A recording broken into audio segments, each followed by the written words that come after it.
El flux d'avaluació a les tasques. És possible activar un control del procés d'avaluació que permet establir fases per al seu desenvolupament. Això permet qualificar en múltiples passades i publicar les notes de tots els estudiants alhora. En veiem un exemple. Editem una tasca existent.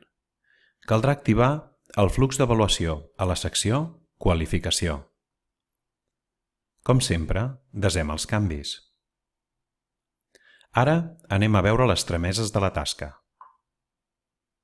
Ens assegurem que tenim l'opció de qualificació ràpida activada. Un cop fet, veiem que a la columna Estat apareix per cada estudiant un selector amb els possibles estats d'avaluació.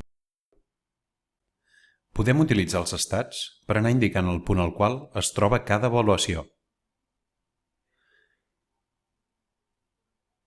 Si el que volem és notificar de manera conjunta a tots els estudiants de que l'activitat ha estat avaluada, seguirem els següents passos.